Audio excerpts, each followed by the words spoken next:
नमस्कार मित्रों, ધોરણ 9 હિન્દીમાં આપણે પાંચમો પાઠ છે સ્વરાજ કે લેવું એ આપણે આજે ભણવાના છીએ।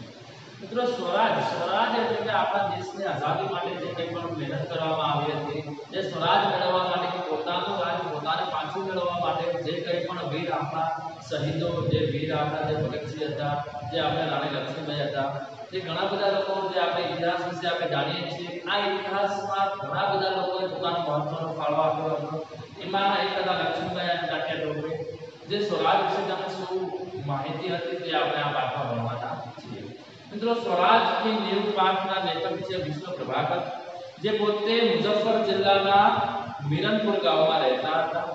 હવે મિત્રો આ પાઠમાં સ્વરાજની નેવમાં શું છે એ હવે આપણે પદ્ધતિસર ભણીએ।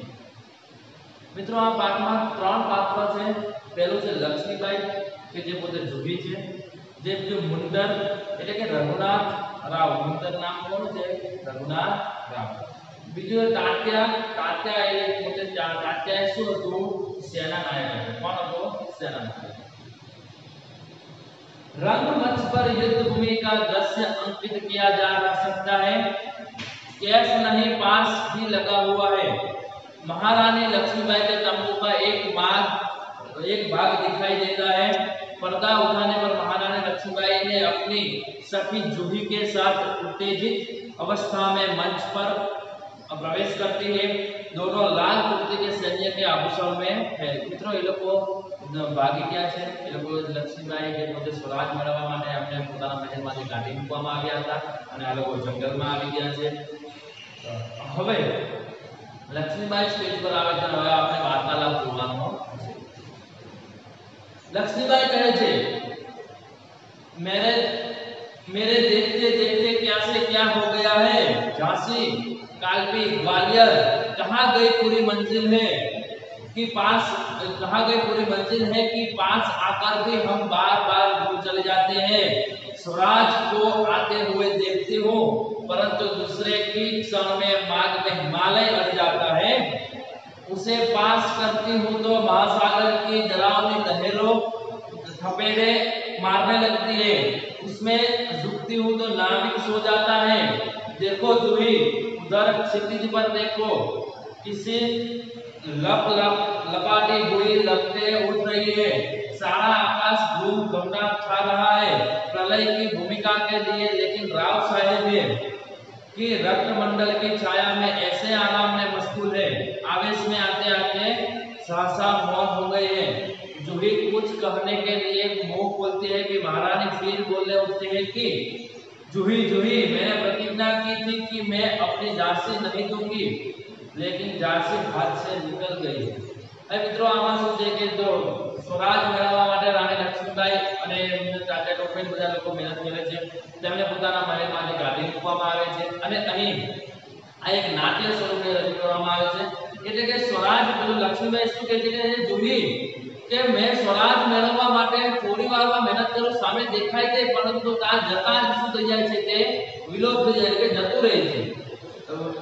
તે આપણને લાગે છે કે સ્વરાજ મેળવવાની તૈયારી છે, પરંતુ થોડીક ક્ષણમાં જે દૂર જતું રહે છે। વચ્ચે હિમાલય જેવો પર્વતમાળા આવી જાય છે, એટલે કે એટલી કઠિનાઈ આવી જાય છે।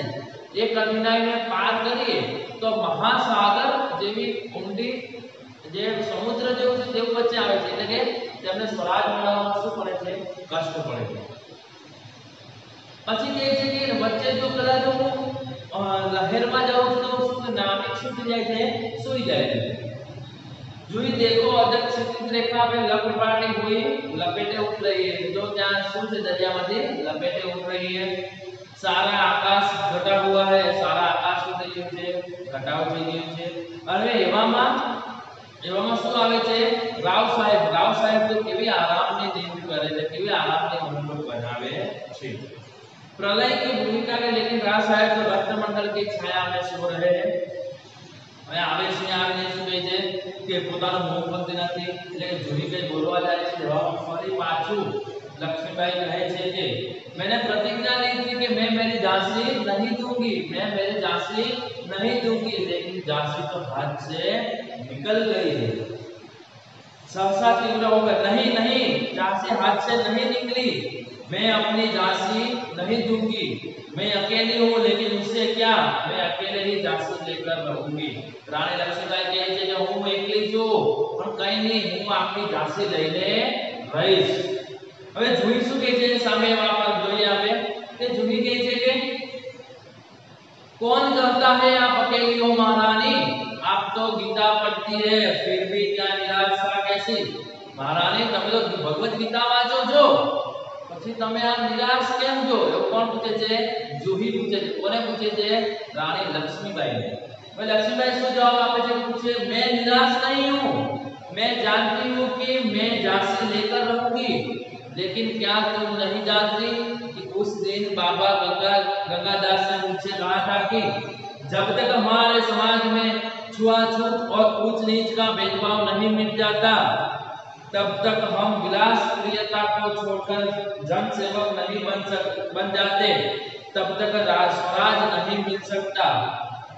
वह मिल सकता है लेकिन सेवा तपस्या और बलिदान से। चलो लक्ष्मीबाई કહે છે કે જો તમને યાદ નથી કે પેલા ગંગાદાસે શું કીધેલું હતું, ગંગાદાસે એવું કીધેલું હતું કે જ્યાં સુધી ભારતમાં ઉચ્ચ નીચ નામના ભેદભાવ છે ત્યાં સુધી આપણે પોતે પણ શું નથી કરી શકતા, જન સેવક એટલે કે भेद नहीं मिल सकता, तब तक विलास प्रियता छोड़कर जन सेवक नहीं बन सकते।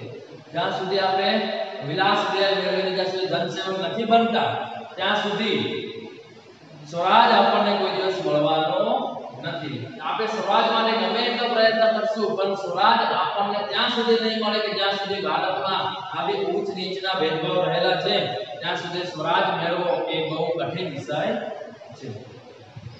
હવે મિત્રો એમાં જુહી જવાબ આપે છે કે જુહી સામે શું કહે છે એને, लेकिन महारानी उन्होंने यह तो कहा था कि स्वराज प्राप्ति से बढ़कर है, स्वराज का स्थान स्थापना के लिए भूमि तैयार करना, स्वराज की नींव का पत्थर बनना, असफल के सफल એટલે જે असफल लोग છે और असफल देव को हाथ में है, लेकिन नींव के पत्थर बनने से हमें कौन रोक सकता है, वह हमारा अधिकार है।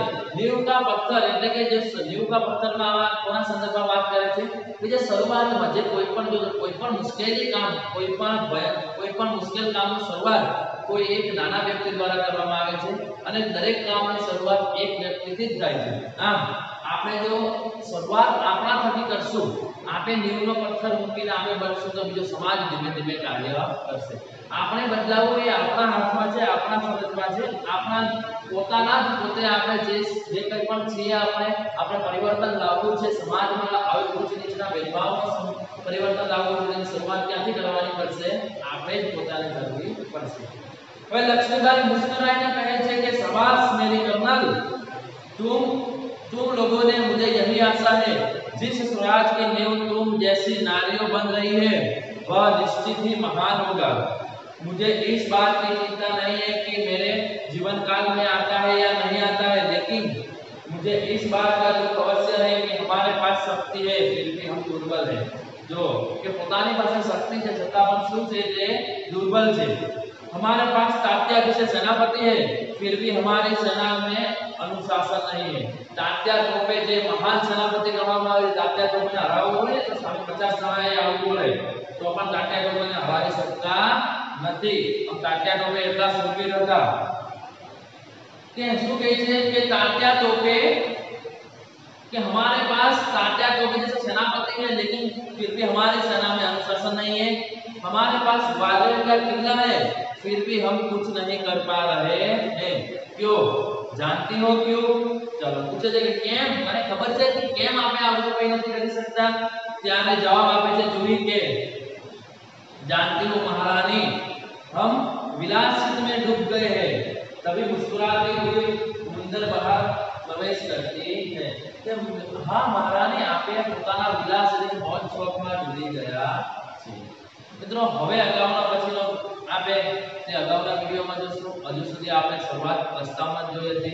હવે મુંદર છે જે પાત્ર આવે છે, જે મુંદર પાત્ર હવે અંદર આપણા વાર્તાલાપમાં એડ થશે, તે હવે આપણા પછીના વિડિયોમાં જોઈશું।